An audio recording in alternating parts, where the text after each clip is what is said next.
All right, back with the Trevor Theismann Show. Today we're going to be talking a little bit about my neck injury, how I discovered some modalities that really increased my range of motion and built my strength back. I tell you, just like you guys have probably felt throughout your lifetime, if ever you hurt something, it seems to take longer and longer as you get older to recover from them. But if you don't truly do some kind of a rehab process, it seems almost as if your strength never comes back, your range of motion is lacking, and you just have this overall tremendous weakness in the area. So what I did to hurt my neck was probably, my last video you saw, I started getting into hydrofoiling. But what I did was I thought it would be a good idea if I threw myself into the air and started doing front flips. There's not a whole lot of people that can do the front flips in that hydrofoil world, so I thought it'd be pretty easy for me to be able to learn that. And what I found is it's not that easy to do. And when you fall, the front flip is you come in at the wake and then you go extremely steep. So you take off steep and then you have to try to stay or do your best to stay on axis as you front flip. The problem is that all of the energy that you've built running into the wake, hitting the wake, dropping your hands down and rolling over the front, all of that momentum is moving forward. So if you don't have the perfectly timed, balanced roll forward, you either take a ton of momentum forward and smash yourself into the water. You come up a little bit short, and that was my biggest problem. Was I was doing just a slight roll forward, and when I would hit the water, imagine this thing is about 40 inches from my butt. So your wings hit the water, and all that momentum that you have going forward ends up making your neck or your head bounce off your chest. I tell you, I'm a little bullheaded, probably a little dumb. I continually did these for several weeks until my back was sore and I could barely even turn my head left or right. I had had whiplash so many times from coming up short on the front flip that I was just really jerking my neck down. And after inflammation and everything else added up, I was in rough shape. I could barely look over my right shoulder. I could look a little bit more to the left than the right, but I remember I had to pick up a piece of furniture for my wife, and I honestly had to look left and keep my head turned to the side just to be able to lift the object because the knife pain was so much in the top of my neck at the base. And that's one thing that's kind of funny. Like, whenever you have an injury, it's interesting that it isn't always directly in a place of contact. And what I mean by that is I had this pain down into my shoulder and up through my neck that was kind of very prevalent all of the time. The straw that broke the camel's back, though, was I was going to do a front roll. I was not exactly like the best at them, but I could do them. And what a front roll is you come in at the wake and then you almost force it to happen.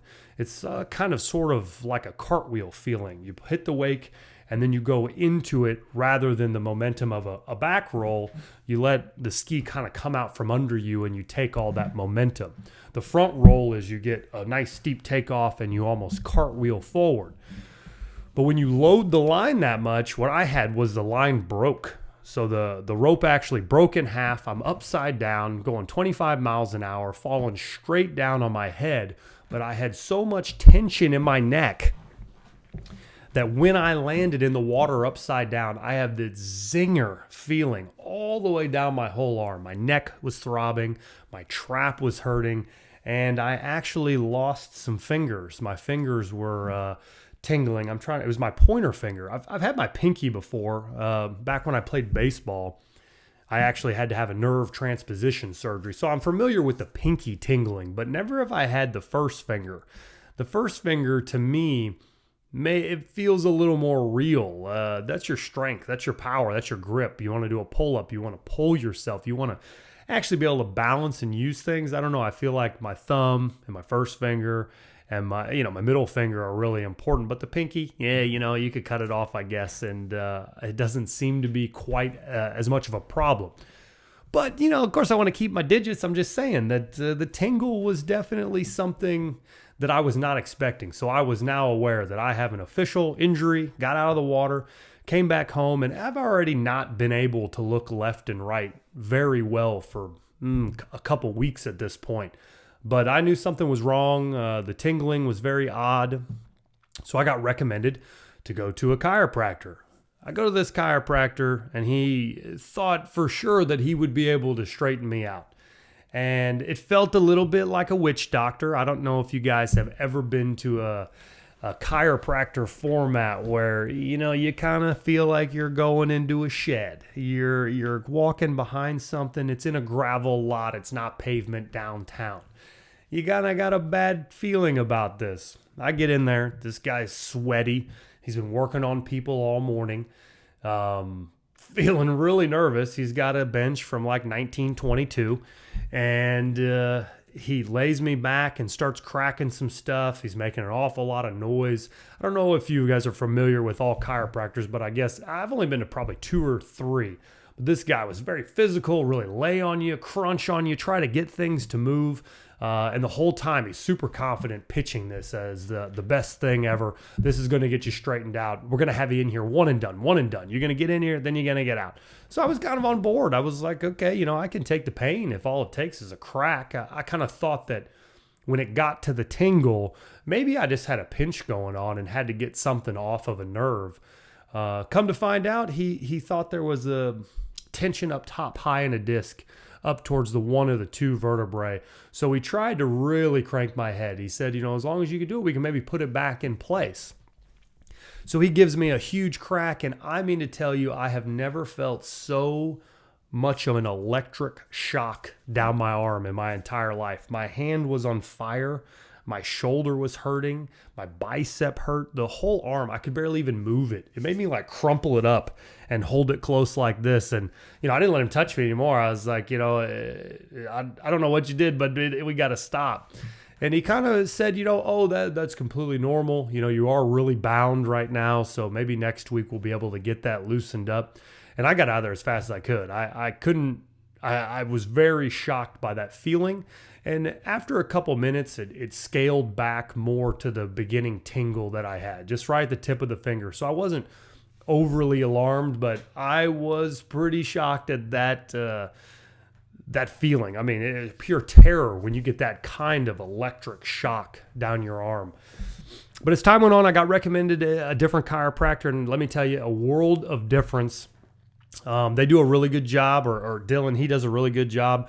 I think if you're going to look for a chiropractor, you almost want to find someone that is interested in all that there is to offer. If all you're getting is cracked and they're not doing any kind of trigger point therapy, if you're not working range of motion, if they're not focused on other parts of your body and they really just want to crack your neck and move on, I don't know that I would be into that kind of a treatment protocol. It's not voodoo. If you've got some tension somewhere that's causing pain, that means that it's muscular and spinal. Of course, if a spine is sitting on a nerve and you've got some tingly or some ultimate compression going on, it would be great to alleviate that in one quick, swift pop. But let's be honest, what created it? Was it an injury? Was it an impact? Was it a tweak? Or was it that you've got a whole bunch of inflammation and overused muscles that are laying on a nerve? That's not going to get fixed with a crack. So, that's just my soapbox on chiropractors. If you find someone that's interested in multiple versions of, therapeutic practices that are going to help you rather than just a crack, I would say that's probably a safe bet, might be a good option for you. But anyway, so I started getting on this protocol of getting cracked once a week, twice a week at the beginning, and then it was doing some of that suction cup therapy, which, it does feel like you're almost getting massage. I'm not opposed to it, but you do feel like quite a... walk around with your wife with a hickey on your neck. That's a good thing to have to work through at a restaurant. You got a hickey on your neck. Yeah, I swear, it's from my chiropractor. It's kind of an odd thing. But the suction cups, the claim on them is that you're going to increase blood flow in the area. I don't know what it exponentially compared to deep tissue massage. You can do it in a quarter of the time. There's a whole rundown in statistics that are showing a lot of promise towards that suction cup type of treatment. But that wasn't the only thing. We also did some kind of stretching. And another thing that I really liked, if you've got a really tight muscle or something, there's those new things that almost look like a butter knife. But of course, it's more official and, someone's trying to sell you something. But I don't know that I wouldn't be buying it. It's what it is you're almost grinding the knots out of the muscle. You move up and down the fibers, and it really is pretty miserable at the time. But I don't know that there was anything that gave me quite the results as that tool running over a muscle. So if you've got something in your quad would probably be awesome for that. If you have something in your calf, something with a meaty muscle, if you get too fine, I couldn't imagine using that close to a bone. Give me the heebie-jeebies just thinking about hitting that tool on my funny bone or something. That would not be enjoyable. So definitely if you got some big meaty muscles, you might check that out. I'm sure you can find a video on YouTube or something where they're going to give you the full pitch of how amazing it is. And it's pretty good. It's a little bit more of a direct impact on trigger points rather than a foam roller or something where you're just rolling up and down the whole muscle. You can't really get quite as pinpoint as you could with that specific tool. I can't remember the name. You have to look it up. I'm sure you'll find it pretty quickly. But as I was saying with the chiropractor, when we got into the chiropractor, I started getting on my treatment protocol, right? I was doing 2 times a week. The thing that I found is I was getting my range of motion back. I could slowly start turning my head from left to right. But just with any injury, I've suggested this for years in the channel with like rehab and those types of things. If you don't seriously take your rehab very seriously, I think you'll find that you'll never get it back. I think as I age, rehab is becoming more and more important to keep your body healthy. I've had shoulder injuries before in the past, played a ton of baseball, have had knee things, a little bit of low back, but overall I would say I've been generally healthy. But every time I get any kind of an injury, it never gets back to the level it was without specifically training that area.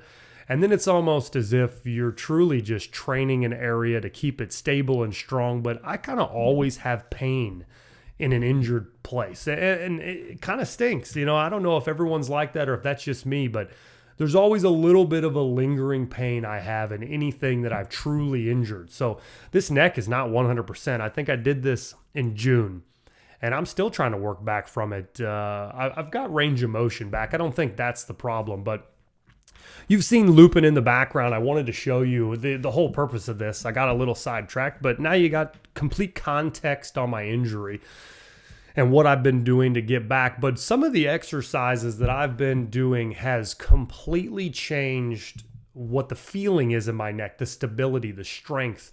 Not only do I have the range of motion back, but I'm starting to get the strength of it.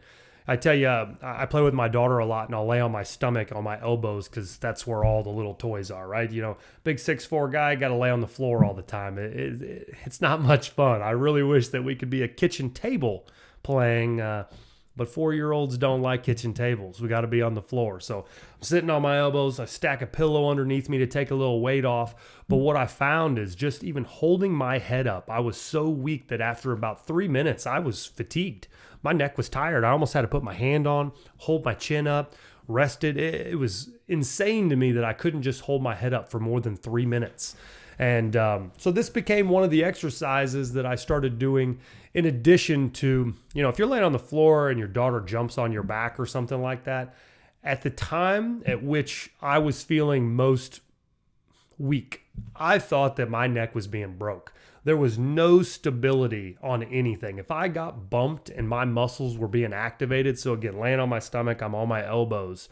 If, you know, I wasn't paying attention, she jumps on my back or something, just that jolt, I literally would fly off the table as if I felt like almost shock, you know, almost complete instability. And it was just a really crazy feeling, and I hated it. I hated that feeling. And so that's when I started doing the exercises. I had to start really focusing on strengthening these muscles.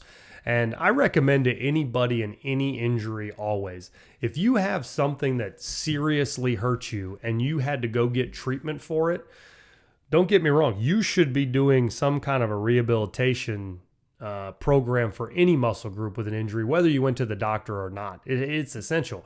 But if you ended up needing to go somewhere and you're not planning on spending 4 to 6 months strengthening the area, I tell you, you're only doing yourself a disservice, and it's just always going to hurt until you get it strong again.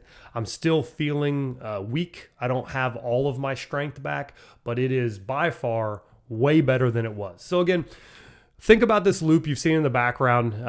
Sorry, a little long, but let's get into some of the exercises. One of the things that I did for the neck, again, it was a right side, so I would feel tension from right around my ear all the way into my trap. And that whole group of muscles and tendons is just knots. If I do a foam roller, if I do any type of mechanism to really feel that area, I'm pretty balled up. There's a lot of tension still there. There's a lot of tendons being pulled because things are too tight. I've been trying to work those out. But the exercises that I've been doing is really pretty simple. I use the purple ballistic band, seems to be about the right resistance level for me. If I went heavier, I didn't quite get enough range of motion. It would max out too quick. And if I went smaller, it was just so thin on my face that it would kind of hurt to do these exercises. But what you do, you put something about chest height. You put the ballistic band about chest height, and then I would put it right around where it would come across my jawline. And the reason why I was doing that is because it seemed like the direct lever that I needed to hit the muscle group right. You know, most of the recommendations from a chiropractor, or if you get on YouTube and you can see a lot of neck, one of the biggest exercises is sinking your neck back. So if you sit with really good posture and you sink your neck back, you're actually kind of stretching those muscles.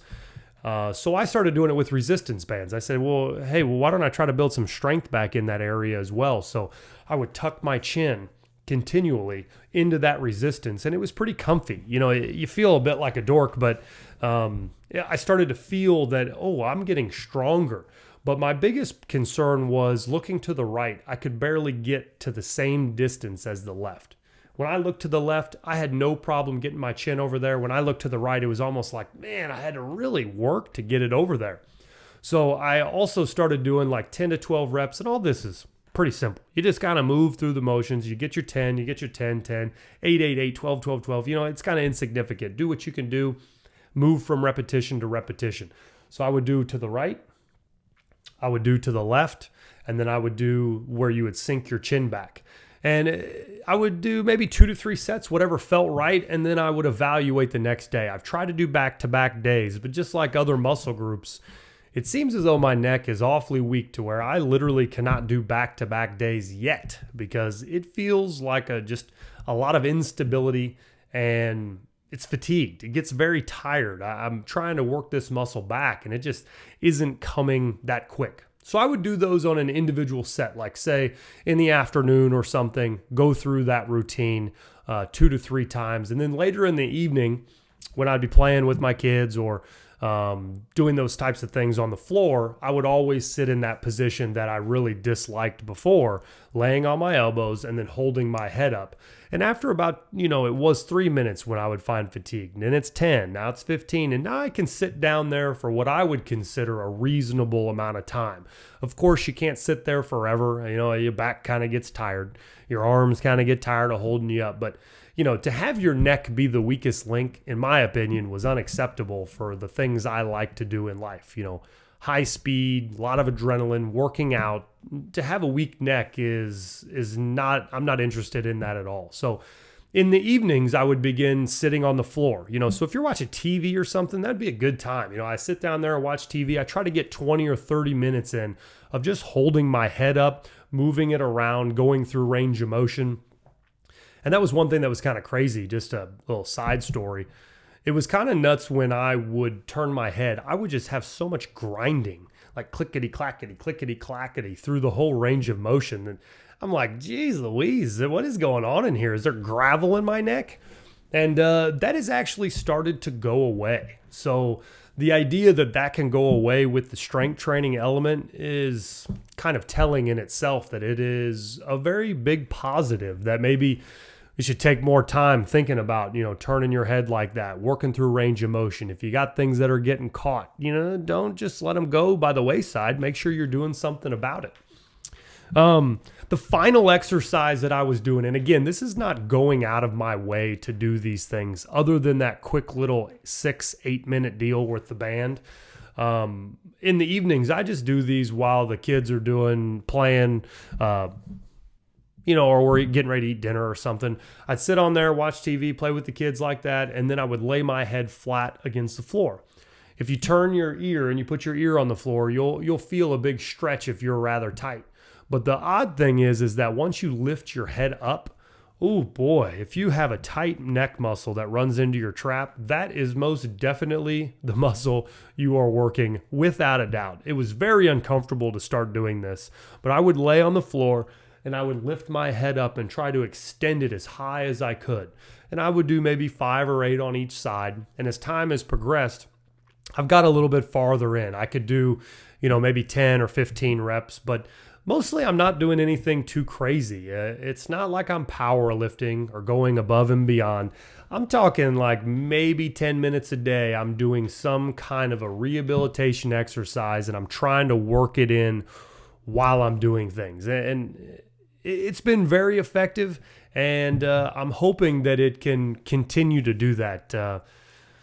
The other thing that I just started adding in last week was some shoulder stretches. If you take a ballistic band, or if you got a belt or a towel or something, if you wrap it around your hand and put it through your hand, you don't have to use much grip to hold it. But what I found is that whole chain of muscles that's running through my neck into my trap, I get an awful lot of relief by really stretching my shoulder across.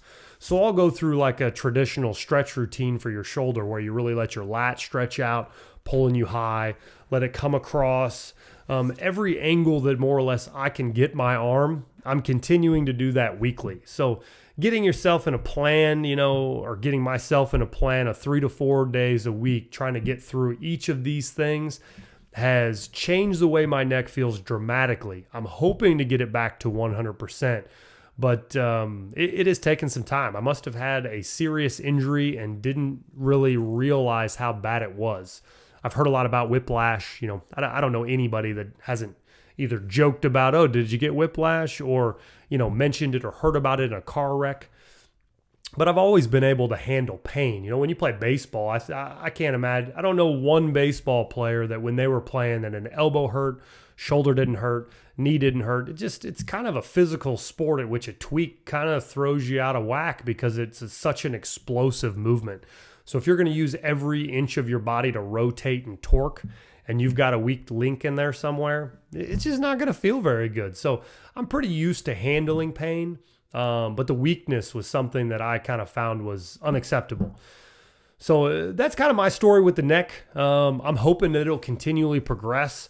I'm hoping that using the bands and trying to strengthen those muscles will do that. But I have to say, if any of you guys got any types of pains, just living with that pain and not working on some kind of a stretching, range of motion, and strengthening type of exercise protocol, you're really doing yourself a disservice. You can't be lazy, of course. Laziness, it's pretty easy to just go sit on the couch, but that pain does not go away. I've been dealing with this for almost 6 or 7 months now, and it's kind of shocking that it's still around. But until I started doing a little bit of strength training, it honestly has not gone away. So I'll make another video in a while and let you guys know if it gets back to 100%. But I've got some fun topics we want to discuss coming up in the next couple episodes. So keep watching.